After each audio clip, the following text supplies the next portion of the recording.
we all need those times when we come into the studio and we can say, I made 10 things today. Because I made 10 things today. And for me, that doesn't happen very often. You and me, babe. You and me, babe. It's just nothing else like you. We're ready to go. I was telling Mom, I don't have a good color palette for my overglaze, for my regular glazes. I feel like I finally got my feet underneath me with my underglazes and all of the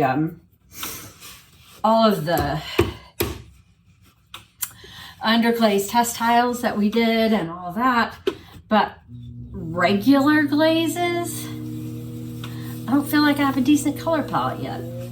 So, I have all these regular glazes. I want some pieces that are small, that are more like the shape of things that I normally want to make. Mugs and plates and things like that, bowls. So these are 1/2 pound lumps of clay, and I am going to see what I can't do as far as ramekins, shot glasses, and coasters. Well, that's exciting. It's all in the little things. Thanks for coming, everybody.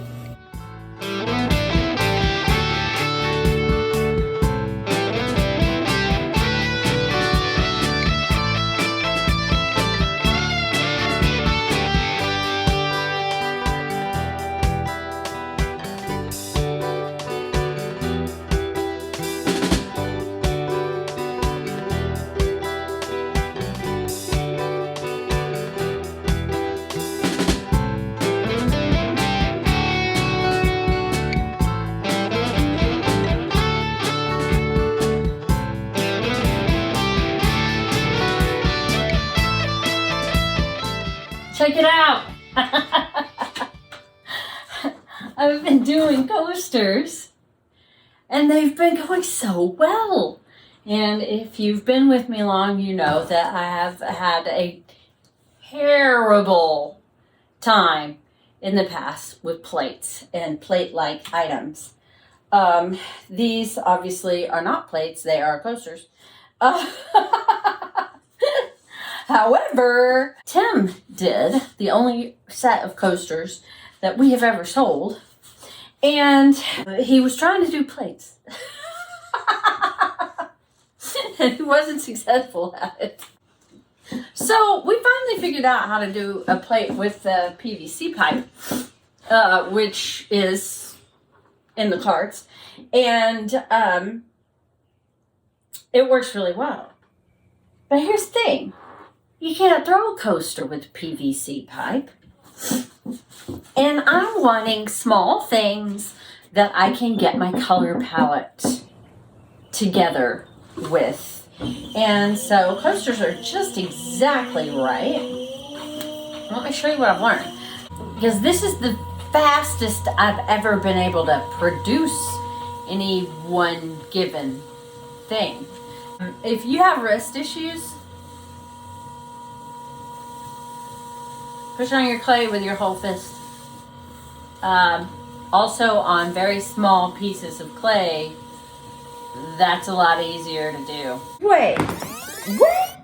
Let's get a better look at that, shall we?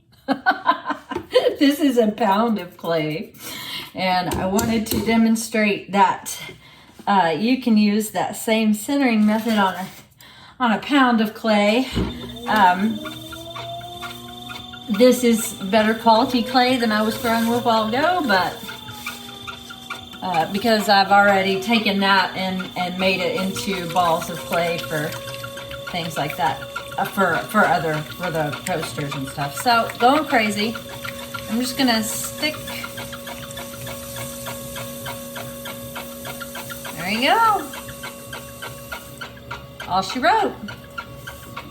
And then, you know, obviously coning down. Back up again. I'm keeping, this is keeping it from getting that divot in the middle. And this movement here can cause some people problems. So don't do that. Do this. I'm making a cup shape with my hand, and I'm putting it down like this, not like this. I'm putting it down like this over the top of the clay, because that will keep that well. I don't get it very often, but people that get this, that will keep that from happening. No problem. It's gone. But that's, you know, completely and totally centered. It does leave a little bit more on the bat. If you're one of those that's like, oh my gosh, I can't stand that much clay on the bat. Pull in with your pinky and do it again. This is also great for those of you who keep a manicure. No fingernails.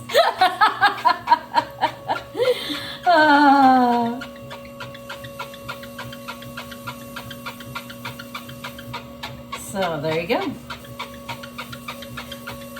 Small amounts of clay, big amounts of clay. If your clay is nice and soft, you know, you can do it the traditional way your pottery teacher taught you. But not always do we have the pleasure of working with nice soft clay. And if the clay is stiff, use your fist. That is the catchphrase for today. If the clay is stiff, use your fist. I can control as I get my hockey puck shape with a fist as well. So the biggest thing that I've always had with plates is that I can't put enough force down evenly. So that's really what the PVC pipe method helps you do more than anything, is get a nice even pressure all the way across the thing. So I've been using this rib here for coasters. It's really quite small, but it's got this nice rounded end. And with that rounded end, once I drop a small hole in the middle, I can put this end round side out and continue that drop. Continue that opening. I can go back and forth, right? Which is good.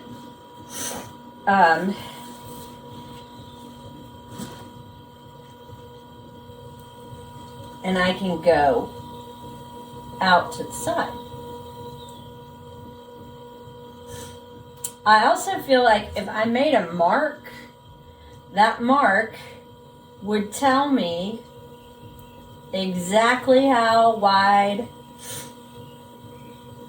my coaster needs to be. That should be pretty close to done right there. So you don't get where your hand is one little tiny point. If you're pulling it across, or if you're pulling it back, or if you're pulling it back, it's all one point. But this has an even pressure across that flat side. And as that sounds, it's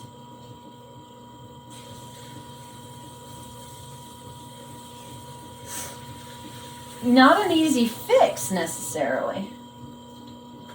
And that is my finished coaster. It's crazy. It's crazy. It's completely flat, and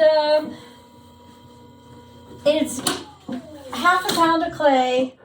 Got a nice solid base on it. I can cut it off without any issues whatsoever. Put it aside. Move on to the next one.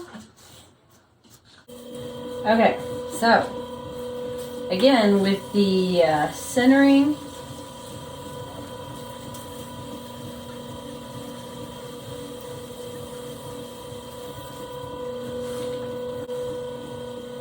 centering with your fist on a small amount of clay. You can do this on a large amount of clay too. This works very well on a large amount of clay. Prove it. Okay, this is 2 pounds of clay. So same thing, 2 pounds of clay. Just pushing in with my fist, right? I gotta come off of it here because that's getting a little too deep. But then I can even use it up here. No problem.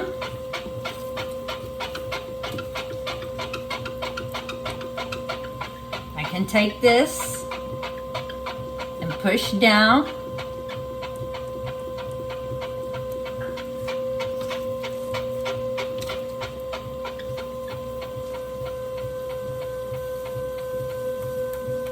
Two pounds of clay, guys.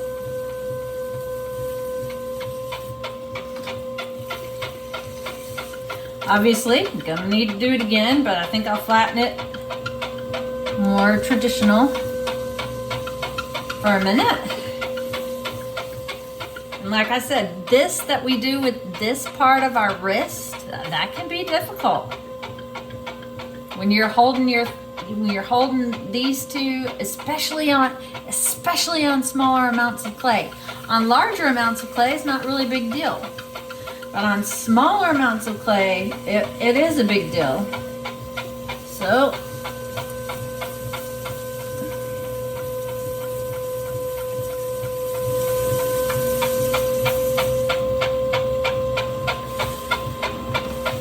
that's pretty good. I mean, that is totally throwable. When I was coming down, I let a divot get in there, so I'm just gonna throw that out.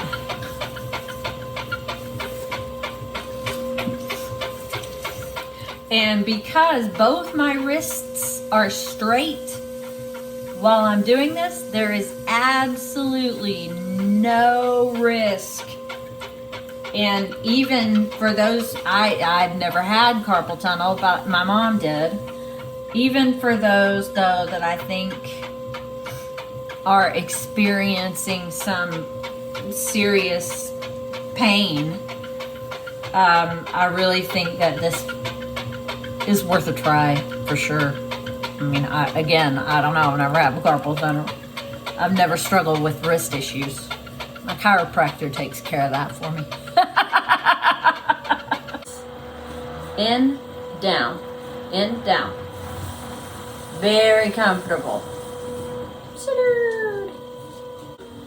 All right, now drop and hold.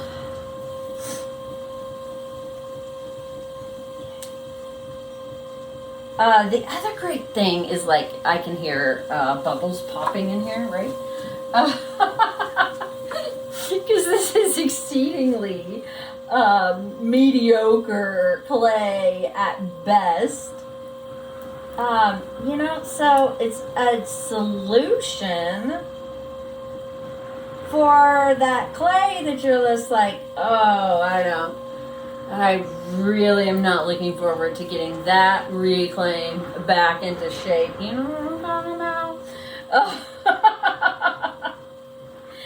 Yeah, it's great because they're not only are they test tiles, they're functional test tiles, and y'all know how I am about functional test tiles. An item that you can sell, that you can make quickly. It's not like you have to come back to it and add a handle. But everybody needs coasters at some level or another. Okay. Need is relative.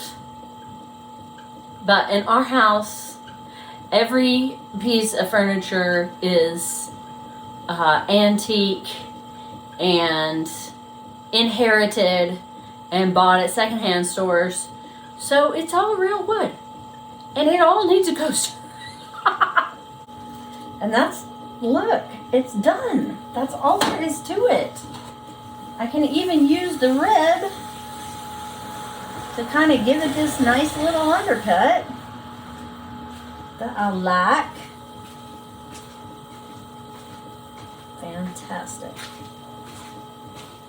Love it. So, this little guy is my new favorite rib. And I will link him in the description if I can find him on Amazon. And you too can check him out. Man, it really does work good. Very, very surprisingly good. But more importantly than anything, it's going to help me with my color palette issues. Because that is the next problem to solve. Oh, I got a couple more pieces of clay. Thanks for coming, everybody.